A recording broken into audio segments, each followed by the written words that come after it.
자, 조금 전에 봤던 그 저당담보증권을 보시면 일단 327쪽에 저당담보증권의 개념이라고 돼 있잖아요. 개념은 이제 여러분이 봐주시고 그 밑에 보시면은 그 박스 밑에 저당담보증권의 발행이라고 돼 있죠. 거기 뭐라고 돼 있어요? 저당담보증권의 발행자는 1차 대출기관일 수도 있고 2차 대출기관일 수도 있다 이렇게 돼 있죠. 그러니까 그래서 발행자라고 하는 겁니다. 발행자. 될 수 있으면 발행자라고 얘기하는 거예요. 그리고 이제 또한 저당담보증권의 발행을 전문으로 하는 회사일 수도 있거든요. 그래서 그렇게 하고요. 넘어가시면 이제 MBB가 항목이 많잖아요. 많은데 그 많은 걸 다 하려고 하지 마시고 일단 그 1번, 2번, A, B, A, B, E 있죠. E. A, B, E. 요 세 가지 정도를 일단 봐주시면 되고요. A, B, E 328쪽의 MBB에서 A, B, E. 다음에 MPTS도 이거 지금 항목이 많잖아요. 많은 거를 이제 다 보려고 하지 마시고 그 A, B, C 정도 이렇게 보시면 되고요. A, B, C. 그다음에 MPTB도 이거는 뭐 이제 거기 이제 그 A, 이거는 이제 A 위주로만 B 죄송합니다. B 위주로만 봐주시고요. 그다음에 CMO 있죠. CMO는 이제 A, B 요 정도 이 정도면 되겠습니다. 다른 거는 난이도가 좀 높습니다. 그리고 넘어가시면은 330쪽에 E 있죠. E를 보시면 되겠습니다. 자, 읽어보시면은 설명이 돼 있는 부분과 안 돼 있는 부분이 있어요. 설명이 안 돼 있는 부분은 난이도가 높은 부분이에요. 근데 설명이 안 돼 있다기보다는 이제 설명을 드렸는데 그게 문장으로 표현된 거하고 말로 표현한 거하고 다 달라서 그래요. MPTS의 경우에는 이쪽에서 이쪽으로 패스해서 넘어간다 그랬죠. MPTS의 경우는 패스해서 넘어간다는 말이 거기에는 문장으로 뭐라고 표현되는가 하면 현금 흐름이 여기까지 연결된다 그래요. 연결. 현금 흐름이 연결되는 방식은 MPTS. 현금 흐름이 연결되지 않는 거는 MBB예요. MBB는 이 중간에서 끊긴단 말이에요. 근데 그런 것들은 난이도가 높고 지금까지 출제는 되지 않았으니까 별로 신경 쓰지 마시라는 얘기예요. 자, 됐습니다. 나머지는 됐고요. 넘어가십시오. 자, 이제 부동산 투자 회사 이제 자금 조달 방법과 관련된 거죠. 자금 조달과 관련해서는 지금 부동산 투자 회사법 내용이 나오는데 자, 부동산 투자 회사법이 지난번에 좀 말씀은 드렸는데요. 이제 부동산 투자 회사라는 거는 부동산에 투자하는 회사죠. 자금 조달 방법에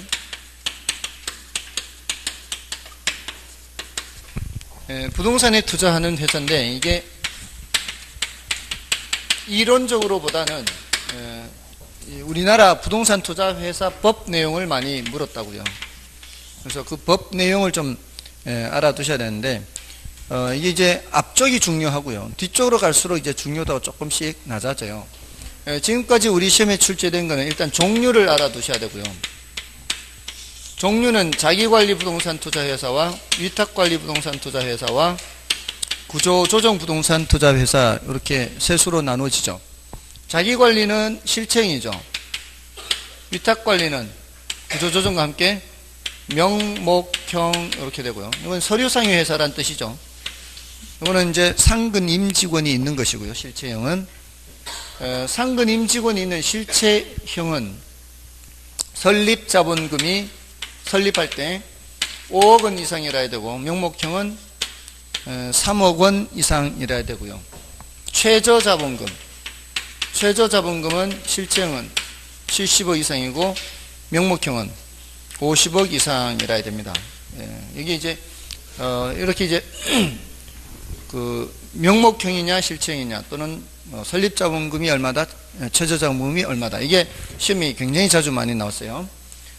실체형은 어떤 회사라고요? 상근 임직원이 있고, 그리고 지점도 설치할 수가 있죠.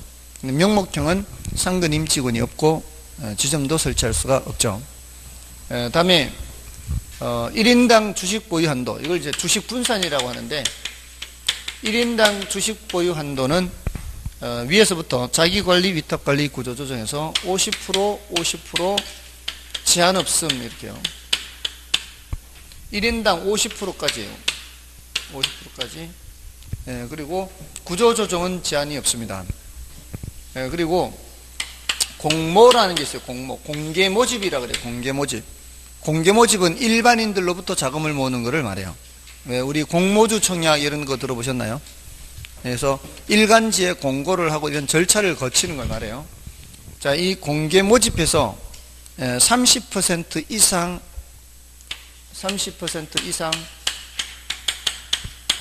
요거 모집해야 돼요. 일반인들로부터. 그러니까 발행 주식 총수의 30% 이상은 일반인들로부터 모집해야 돼요. 근데 요거는 사모가 가능해요. 구조조정 부동산 투자회사는 사모가 가능합니다. 그러니까 아는 사람들끼리 아름아름 할 수 있다는 얘기죠. 그래서 구조조정 부동산 투자회사는 굉장히 설립하기가 쉬워요. 1인당 주식 소유 한도도 없고요. 사모가 가능하기 때문에 오늘 수업 마치고 점심 먹으면서도 하나 만들 수 있어요. 아는 사람들끼리 한 사람이 한 40억 내놓고요. 나머지 분들이 한 10억 모아서 구조조정 만들 수 있어요. 아주 쉬워요. 그리고 혜택도 많아요. 여기는 샀는 부동산을 다른 데는 처분 제한이 있어요. 처분 제한이. 얘네들은 처분 제한이 있어요. 얘는 처분 제한 적용이 없어요. 샀다 팔았다를 못해요. 딴 데는. 그러니까 이 처분 제한이 이 자기관리나 위탁관리는 5년의 범위 내 대통령령이 정하는 기간 동안, 대령이 정하는 기간이에요. 대령이 정하는 기간, 대통령령입니다. 대령이 정하는 기간 동안 처분이 제한돼요. 그러니까 여기에 대령이 지금 현재 1년으로 돼 있거든요. 그러니까 샀던 부동산을 1년 내에는 못 팔아요. 지금 현재는 대령이 정하는 기간 동안. 근데 얘는 오늘 사서 내일 팔아도 돼요. 왜냐하면은 구조조정 부동산 투자회사는 어디에다 투자하는 회사예요? 구조조정 부동산에 투자하는 회사예요. 구조조정은 신속하게 이루어질수록 도와주는 거죠. 그러니까 오늘이라도 당장 구조조정 부동산을 팔아서 회사는 구조조정이 들어가는 게 도와주는 거거든요. 그러니까 구조조정 부동산을 사서 그냥 바로 내일 팔아도 좋으니까 도움만 주라는 얘기, 도움만.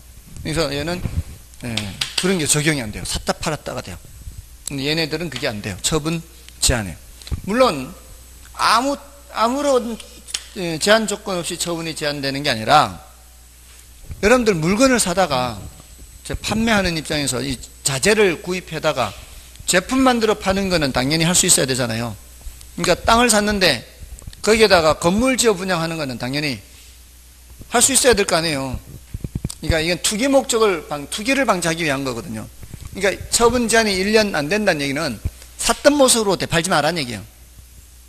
샀던 모습으로 그대로 되파는 건 안 되고, 거기 뭐 리모델링을 한다거나 뭐 이렇게 가공을 하는 거, 가공. 그걸 가공을 해서 새로이 해서 내보내는 거는 관계없다 이 말이에요. 됐나요? 그런 거 할 수 있도록 해야 될 거 아니에요, 당연히. 맞아, 안 해요. 샀다 팔았다. 투기 목적을, 투기 방지를 하기 위해서는 이렇게 한단 말이에요. 자, 아무튼 이런 처분 제한이 있고요. 그 다음에 자산 구성이라는 게, 자산 구성.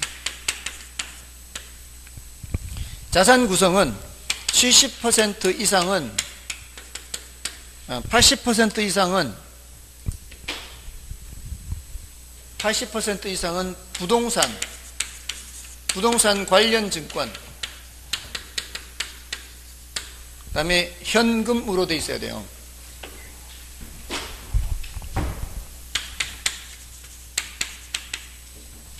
(70% 이상) 부동산이라야 돼요. 위에 두 가지는 그러니까 대부분은 뭐로 갖고 있으란 얘기예요? 대부분은 부동산으로 갖고 있으란 얘기죠. 당연히 부동산 투자 회사니까 대부분은 부동산으로 갖고 있으란 얘기예요. 근데 이제 모자라는 부분은 뭘로 채우란 얘기예요? 모자라는 부분은 부동산 관련 증권이나 현금으로 채우란 얘기죠. 그래서 80%까지 채우란 얘기예요. 그래서 75%가 부동산이면 어떻게 하란 얘기예요? 75%가 부동산이면 나머지 5% 이상은 부동산 관련 증권이나 현금으로 채우란 얘기예요. 자, 근데 요거 구조조정 부동산 있죠, 맨 밑에. 구조조정 부동산은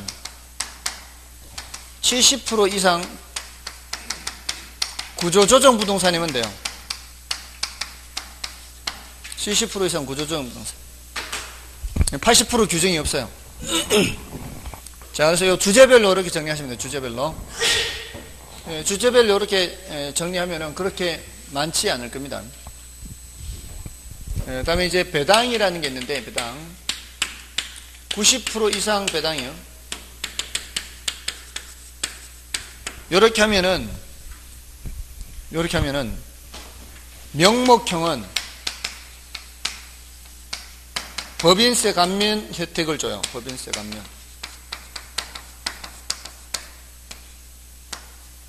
명목형은 서류상의 회사죠.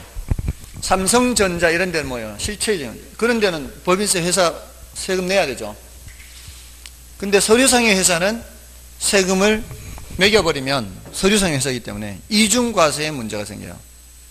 실체형은 실체가 있는 거니까 그 세금을 내는 거지만 법인세 가면 90% 이상 배당이요. 근데 여기 자기관리는 2018년 올해 12월 31일까지입니다. 이때까지는 50% 이상 배당하면 돼요.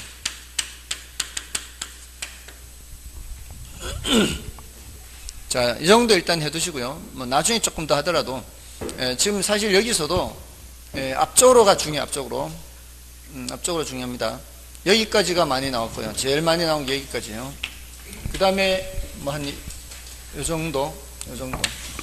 이 정도는 이제 드문드문 이제 한 번씩 언급이 되는 거예요. 그러니까 앞쪽으로 갈수록 중요하니까 앞쪽으로를 위주로 정리를 하시면 되겠습니다. 그러니까 우리 교재에 있는 게 항목이 많잖아요.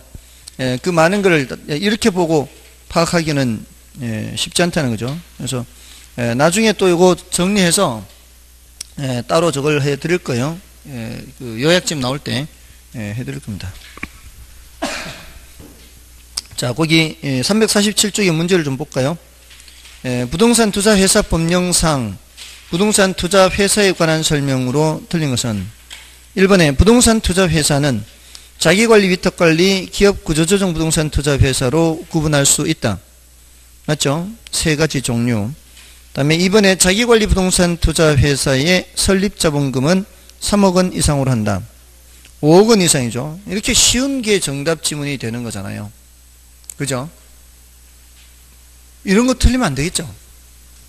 자기관리는 5억, 위탁관리는 3억, 이런 걸 틀리면 안 되죠. 그 다음에 3번에 감정평가사 또는 공인중개사로서 해당 분야에 5년 이상 종사한 사람은 자기관리 부동산 투자회사의 상근 자산운용 전문 인력이 될 수 있다. 자, 이거는 참고로 알아두시는데요. 여기 자산운용 전문 인력이 있어야 돼요. 이 상근 임직원이 있어야 되잖아요. 상근 임직원이 있어야 되는데 그냥 임직원 말고도요, 전문 인력이 있어야 되거든요. 전문 인력은 5인 이상이라 돼요. 5인 이상. 그 전문 인력에 누구도 포함되는 거예요. 공인중개사도 포함되는 거예요. 5년 이상 경력이 있을 때 감정평가사도 되고요. 그건 참고로 알아두시고요. 자, 그럼 얘네들은 명목형은 상근 임직원이 없으니까 얘네들은 어떻게 해야 돼요? 자산관리회사에다가 위탁해야 되죠. 그죠? 자산관리회사에다 위탁해야 될 거 아니에요. 지금 다들 듣고 계시는 거죠? 아까 구조조정 부동산 투자회사 설립하기 쉽다 그랬죠? 오늘 점심 먹으면서 하나 만들 수 있다 그랬잖아요. 근데 그게 서류상의 회사란 말이에요. 점심 먹으면서 만드는 회사가 서류상의 회사라고요. 상근 임직원이 있어요, 없어요? 없다고요. 근데 누구는 있어요? 주주는 있잖아요. 주주는. 주주총회는 열 수 있죠? 주주총회에서 야, 우리 부동산을 무슨 자산관리회사에다 맡기자. 자산관리회사에다가 위탁해야 된다고요. 그 부동산을. 우리가 갖고 있는 부동산을. 됐나요? 그럼 누가 관리하는 거예요? 자산관리회사에서 한다고요. 근데 이 자산관리회사가 자본금이 70억 이상 돼야 되고요. 요거하고 똑같이. 여기도 자산운영 전문인력이 몇 명 이상? 5인 이상. 여기가 그렇게 돼야 돼. 이 자산관리회사가. 그러니까 명목형의 경우에는 자산관리회사에다가 위탁을 해야 되는데 그 자산관리회사가 저 규모가 돼야 된다고요. 자산관리회사가 70억 이상 자본금과 5인 이상의 자산운용 전문인력이 있어야 돼요. 자, 다음에 4번에 위탁관리부동산 투자회사는 본점 외에 지점을 설치할 수 없으며 직원을 고용하거나 상근 임원을 둘 수가 없죠. 그 다음에 영업인가를 받거나 등록을 한 날부터 6개월이 지난 기업 구조조정 부동산 투자회사 명목형이죠. 이거는 자본금이 50억 이상이죠. 자, 그러니까 여기 이 50억이나 70억 요게 최저 자본금이죠. 요거는 최저 자본금 준비기간 동안에 하면 되는 준비기간. 최저 자본금 준비기간이 몇 개월? 6개월. 6개월 동안 그렇게 하면 돼요. 자, 됐고요. 이제 프로젝트 파이낸싱 보시면은, 자, 이 프로젝트 파이낸싱 보시면 의에 보세요. 의에. 자, 1번의 프로젝트 파이낸싱은 당해 프로젝트에서 발생하는 현금 흐름을 담보로 자금을 조달하는 방식, 이렇게 돼 있죠. 즉 자금 조달의 기초를 프로젝트를 추진하려는 사업주의 신용이나 물적 담보의 가치에 두지 않고죠. 이 소리는 뭐예요? 신용을 묻는다 안 묻는다? 신용을 묻지 않고 뭐도 묻지 않고 물적 담보도 묻지 않는 거죠. 뭐를 보고 대출해 준다? 사업의 수익성 보고 대출해 준다 이 말이죠. 사업의 수익성. 자, 다음에 그 프로젝트 자체 자산은 담보가 될 수 있습니다. 프로젝트 자체 자산은 담보가 돼요. 다른 물적 담보가 없다는 얘기지. 프로젝트 자체 자산은 담보가 가능합니다. 자, 그거 체크. 거기는 없죠. 거기는 없지만 프로젝트 자체 자산은 됩니다. 됐죠? 자, 나머지는 됐고요. 자, 다음에 이제 특징을 보시면은 비소구 금융 또는 제한적 소구 금융 이렇게 돼 있죠. 자, 요거는 비소구는 요구할 수 없다, 청구할 수 없다 이런 의미죠. 요구할 수 없다, 청구할 수 없다 이런 의미예요. 비소구가 요구할 수 없다, 청구할 수 없다. 자, 누가 누구한테 요구할 수 없다는 얘기예요. 금융기관이 누구한테? 사업주한테 청구할 수 없다. 자, 물적 담보를 묻지 않는다는 게 그거잖아요. 예. 자, 그런데 그렇게 하면 위험도가 너무 높죠.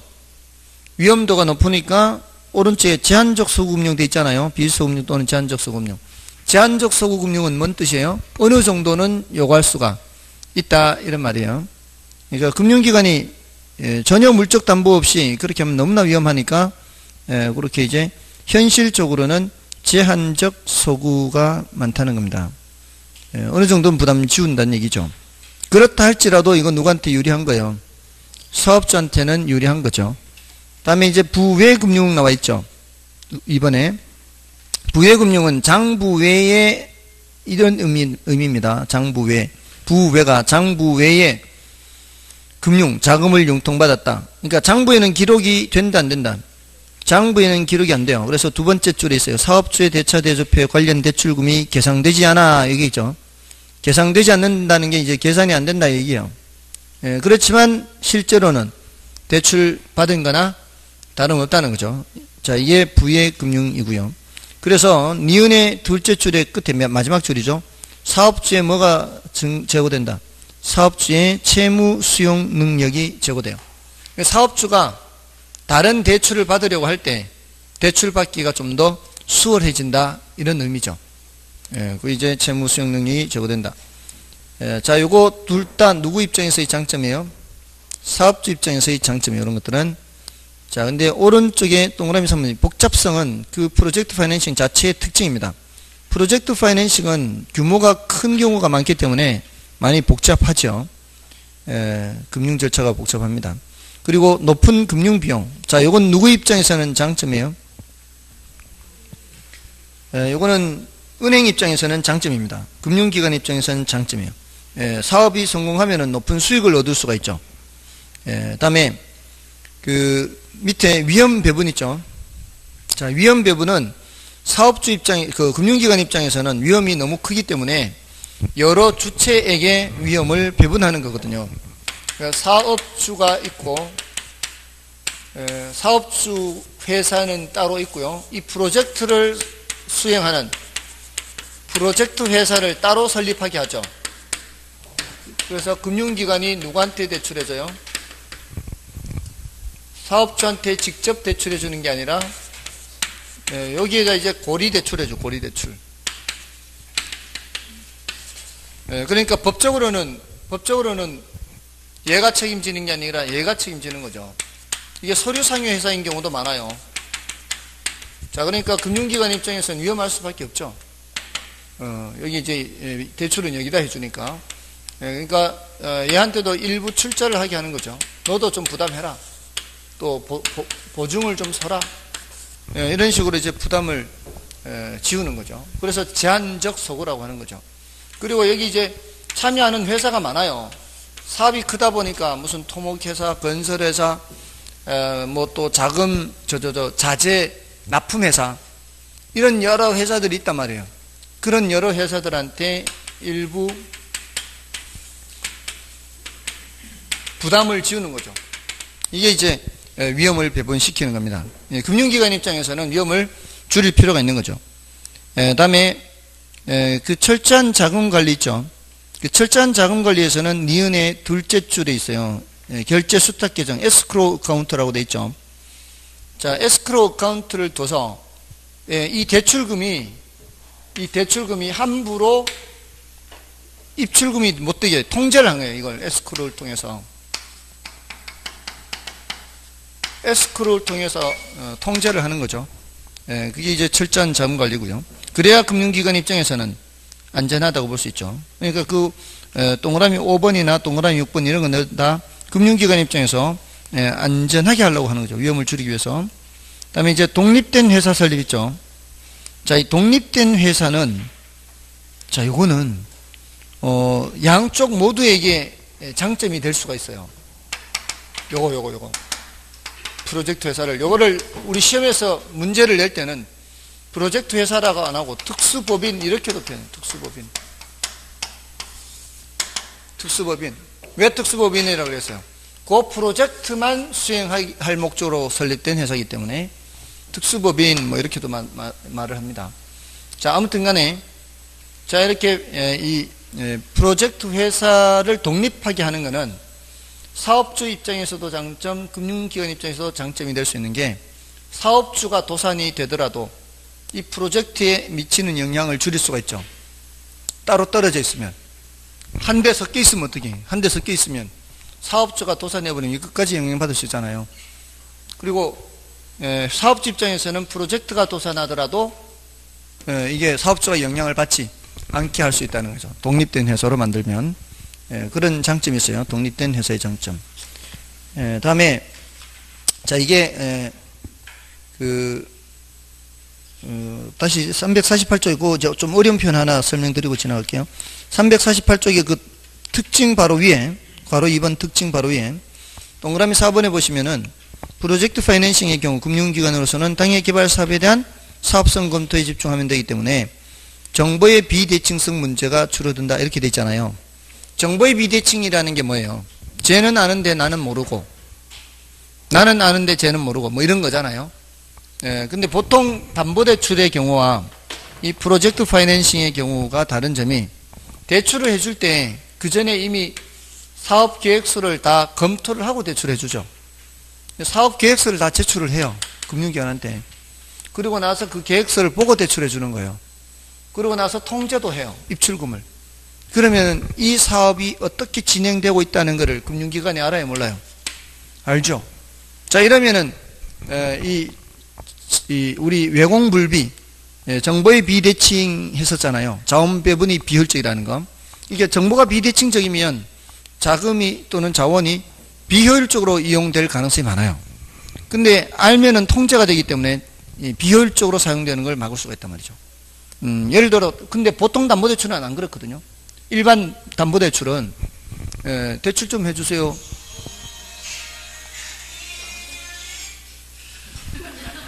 다음에는 이제 노래를 하셔야 될 것 같아요. 직접 하셔야 돼요, 직접.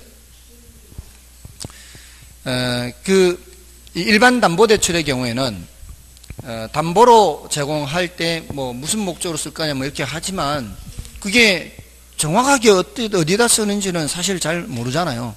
그리고 금융기관 입장에서는 담보를 확보를 했기 때문에 그 사람이 대출받은 돈 들고 강원랜드로 가든 어디로 가든 알 바 아니잖아요.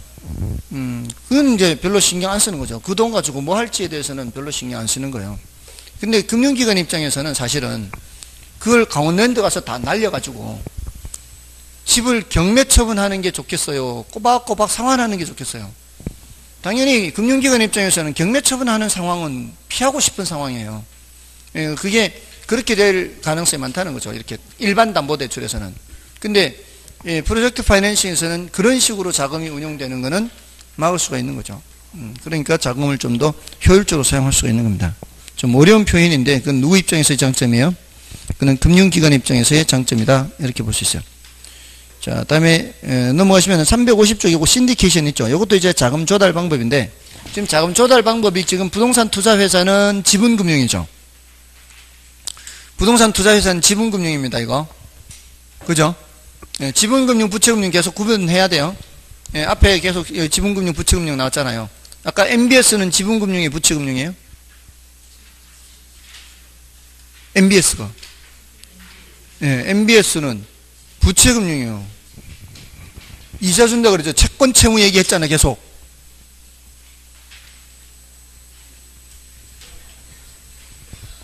이게 이제 나무를 보다가 숲을 못 보는 거예요. 계속 채권자 채무자 얘기했잖아요. 채권 채무 관계. 안 했나요? 채권 채무 관계. 그 채권을 넘겨준 거 아니에요. 채권 채무 관계 계속 얘기했잖아요. MBB의 경우에는 여기 채권 채무도 있고 여기 채권 채무도 있는 거고 MPTS는 채권 채무가 바로 이쪽으로 넘어간 거라 그랬잖아요. MPTS의 경우에는 그 투자자가 저기 차입자한테 바로 채권 채무가 되는 거고 MBB는 여기 채권 채무도 있고 여기 채권 채무도 있고 계속 무슨 얘기했어요. 계속 채권 채무 얘기했잖아요. 그게 뭔 얘기예요? 이자 얘기한 거예요. 이자. 큰일 났네. 숲을 못 보는 거예요. 이제 나무를 계속 보다가. 그거는 무슨 금융이에요? MBS, ABS 하는 거는 부채금융, 부채금융. 정해진 이자 주는 건 무슨 금융? 부채금융. 수익에 따른 배당해 주는 거는 지분금융. 이거는 회사 주식이에요. 주식. 지분금융. 자, 그 신디케이션은 투자자 모집이라고 써놓으시고요. 투자자 모집. 투자자 모집이에요. 투자자 모집. 신디케이션은 투자자를 모집한다는 것은 부족 자금을 모으겠다는 얘기예요. 부족 자금. 투자자 모집하는 건 주로 부족 자금 모집할 때 하는 얘기. 부족 자금. 그럼 자금 모집해가지고 그 정해진 이자 줄까요? 이거는 수익에 따른 배당을 해준다 이 말이에요. 이것도 무슨 금융? 지분금융.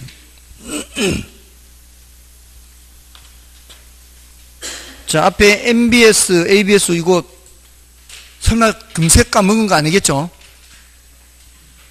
MBB는 모든 권리와 의무를 누가 부담하고 있어요? 발행자.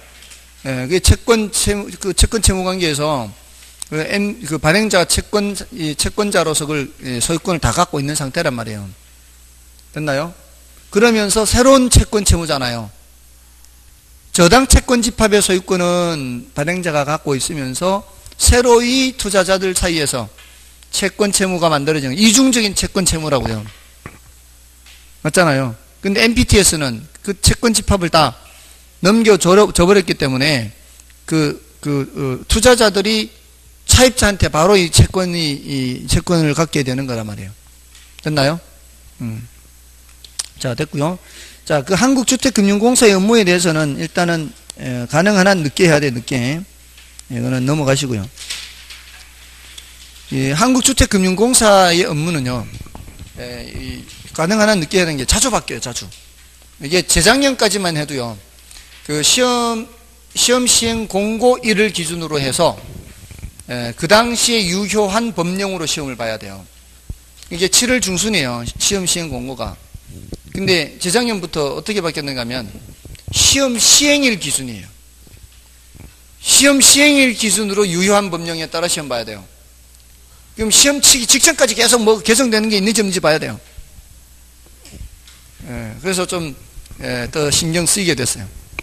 근데 이제 한 보름 정도 전이면 되지 않을까 싶어요. 보름. 왜냐하면 출제는 해야 되잖아요. 출제하려면 시간이 걸릴 거 아니에요. 출제하고 인쇄하고 이렇게 배송할 때까지 시간이 걸릴 거니까, 그렇게 따지면 한 보름에서 한 20일 정도 전이면은 그 정도에서 하면 되지 않을까 싶어요. 아무튼 가능한 늦게 보고요. 그다음에 이제 365쪽부터 그 부동산 이용 활동은 이번 순환은 넘어갑니다. 그게 뭐 10분의 1 정도밖에 안 되는 주제고, 앞에 두 번 다 설명을 드렸기 때문에 넘어가시고요. 372쪽이 이제 부동산 개발을 보시면 되겠습니다. 개발. 자, 일단 부동산 개발 개념 있죠. 개념 372쪽에. 그 부동산 개발의 개념에서 조성에 의한 계량도 있고 건축에 의한 계량도 있죠. 조성은 택지 조성을 말하는 거고 건축은 공간 창조를 말하는 겁니다. 건물 짓는 거. 자, 그것 모두 다 개발인데 3번은 이게 시험에 언급이 됐었는데 그냥 지문으로만 언급됐던 거예요. 지문으로. 2번 언급됐어요. 지문으로만 언급됐는데 그 법률상 개발이라고 할 때는 부동산 개발은 하면서 토지를 건설공사의 수행 또는 형질 변경 방법으로 조성하거나, 조성은 이거 이론적으로 얘기하는 거하고 공통이죠. 또 건축물을 건축, 요것도 공통이잖아요. 근데 그 밑에 대수선 리모델링 또는 그 오른쪽으로 용도 변경, 여기에 이제 따로 들어가 있는 거고요. 또는 공작물을 설치, 자, 설치하는 행위까지도 개발이라고 보죠.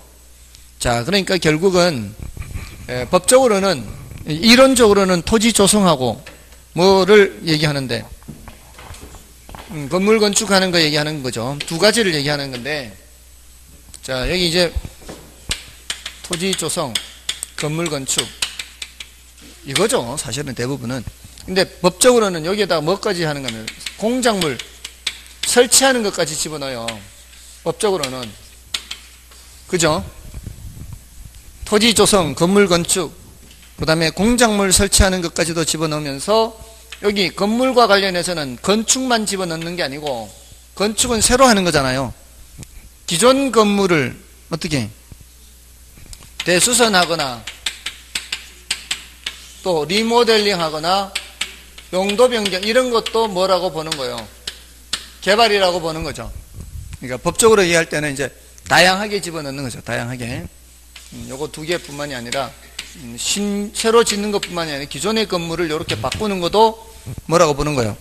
개발이라고 보는 개발. 개발이라는 것을 이제 새로 기존 건물을 이제 이렇게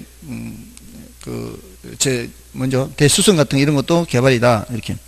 다만 이제 시공을 담당하는 행위는 제외하고요. 그다음에 그 밑에는 이제 참고로 보시면 되고, 자, 오른쪽에 부동산 개발에 분류해서 공용 개발 있죠. 자, 공용 개발은 1섹터라고 하죠. 1섹터이고 그 옆에다가 매수 수용 방식이라고 전제하시죠. 매수 수용 방식. 매수 수용 방식. 공용 개발은 매수 수용 방식을 전제하는 거예요. 자, 이거는 뭐하고 비교할 때인가 하면은 환지 방식하고 비교할 때요. 환지 방식. 환지 방식은 땅을 교환하는 거고요. 그 교환한다는 게 원래 갖고 있던 땅과 다른 땅을 바꾼다는 얘기죠. 택지 정리를 하면은 어떤 지역이 이렇게 막 삐뚤삐뚤 하잖아요. 땅 모양이 삐뚤삐뚤한 이런 지역이 있으면 이 말이에요. 이 지역을 택지 정리한다. 이러면 어떻게 해요? 반듯반듯하게 하잖아요. 반듯반듯하게 하면은 원래 갖고 있던 땅과 다른 땅을 이제 바꿔주는 거죠. 교환을 해주는 거죠. 자, 이렇게 하면 이제 반듯반듯하게 이렇게 하면은 여기에 어떤 옛날에 어떤 땅을 갖고 있는 사람이 말이에요.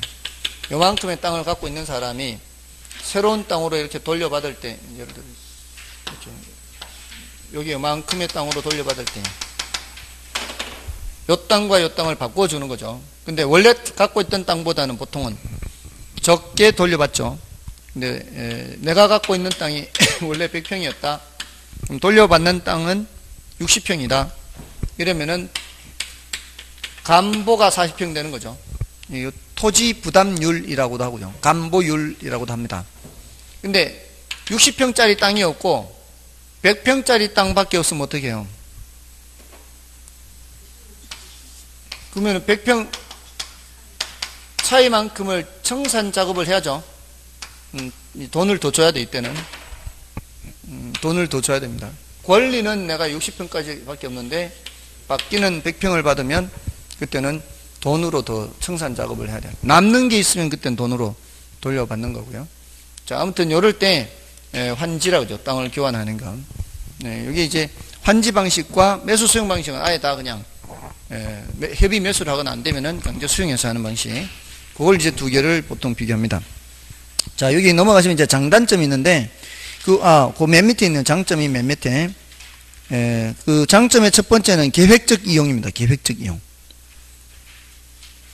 A가 계획적 이용이에요. 그러니까 매수 수용해서 할 때 이미 다 계획을 세워서 하는 거죠. 그 다음에 넘어가시면은 B는 그 B에 있죠. B는 신속한 대량 공급이요. 신속하면서도 대량 공급이 가능해요. 신속하면서도 대량 공급. 지금 여기를 보시면 되죠. 이렇게 신도시를 개발할 때 어떻게 해요? 대량으로. 그죠? 이런 신도시 개발할 때는 주로 매수 방식이에요. 근데 기존 도시는 환지 방식이에요. 땅값이 많이 들거든요. 땅값이 많이 드니까 이제 환지 방식을 하는 겁니다. 다음에 C에서는 불로소득 차단이. C에서는 불로소득 차단. 왜 가능할까요? 여기에 불로소득 차단이 매수 방식에서 보상금을 줄 때 개발이익을 배제하고 줍니다. 개발이익을 배제하고 보상금을 줘요. 보상금을 줄 때 그래서 불로소득을 차단할 수가 있습니다. 다음에 D는 됐고요. E의 간보율에 얽매이지 않는다 이런 말 있죠.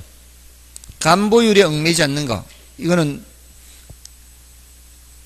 간보율이 어디서 나오는 용어예요? 환지 방식에서 나오는 거죠. 그래서 그래요. 환지 방식에서 나오기 때문에 환지 방식에서는 간보율을 정하는 게 어려워요. 몇 %를 돌려주느냐 이걸 정하는 게 어렵습니다. 환지 방식에서는. 다음에 단점에서는 A의 그 둘째 줄 끝에 있죠. 토지 소유자의 반발. 왜 반발할까요? 개발이익을 배제하고 보상금을 주니까 보상금이 적어요. 자, 그럼 내가 농사 짓던 사람이에요. 농사 짓던 사람이 열마지기 농사 짓던 사람이 그 보상금 받아가지고 열마지기를 살 수가 있느냐 이 말이에요. 열마지기 사서 보상금 열마지 이제 받아가지고는 열마지기 땅을 못 사요. 왜냐하면은 이 어떤 지역을 개발한다 그러면 여기만 땅값이 올라갑니까? 주변에도 올라가죠. 주변에도 올라가는데 여기는 이 값으로 보상을 받는 게 아니라 개발이익을 배제하고 보상금을 받기 때문에 그 돈 가지고 이쪽에 가가지고 못 사지 그만큼을. 그렇잖아요. 대토라고 하죠. 대토. 대토를 사는 과정에서 땅값이 또 올라가요. 그러면 열마지기 못 사는 거죠. 그러니까 농사를 그만큼 못 짓는 거죠. 그러니까 이제 반발이 있을 수 있죠. 근데 저는 그렇게 농사를 못 지어도 그렇게 보상 받았으면 좋겠어요. 보상 받아봤으면 좋겠어. 그렇게 농사 못 지어도 좋으니까. 근데 실제로 그런 이제 이럴 때 옛날만큼 땅은 못 사더라도요. 결국 그 사람들이 이제 평생을 농사를 지어왔던 사람이니까 어디든 또 이렇게 또 알아본대요. 또 농사 지을 땅을. 근데 그 사람들이 농사 지으러 왔다 갔다 할 때 벤츠 자동차 타고 왔다 갔다 한대요. 벤츠 자동차 몰고 다니면서 장화 신고. 저도 그렇게 해봤으면 좋겠어요. 아무튼 그런 이제 반발이 있고요. 다음에 이제 B에 어떤 단점이 있는가 하면은 재정적 부담이에요. 재정적 부담. B에 재정적. 제가 지금 어떤 거 위주로 지금 체크하고 있어요? 키워드 위주로 하죠. 키워드. 이게 문장이 다 필요한 게 아니고요. 가장 핵심되는 것만 필요해요. 재정적 부담이 왜 그러겠어요? 환지 방식은 땅을 교환할 때 채비지, 보류지 이런 게 있어요. 그죠? 그래서 간보잖아요.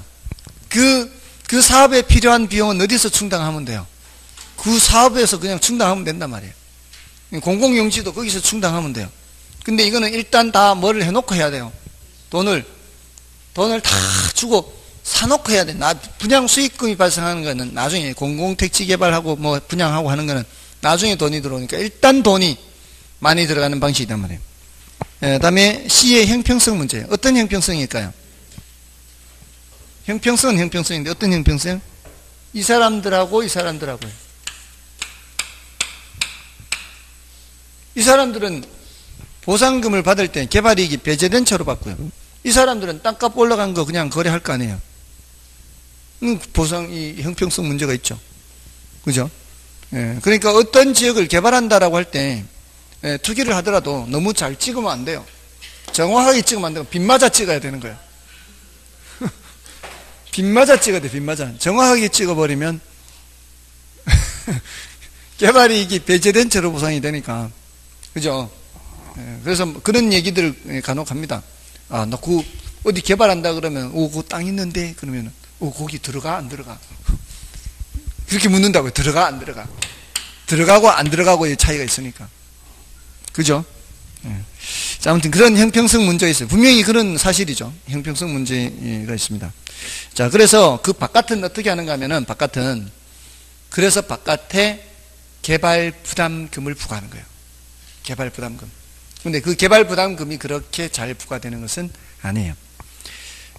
다음에 됐고요. 민간 개발 있죠. 민간 개발. 자, 민간 개발은 그 여러 가지 민간 개발을 이제 구별하면 되는 건데요. 자체 개발 있죠.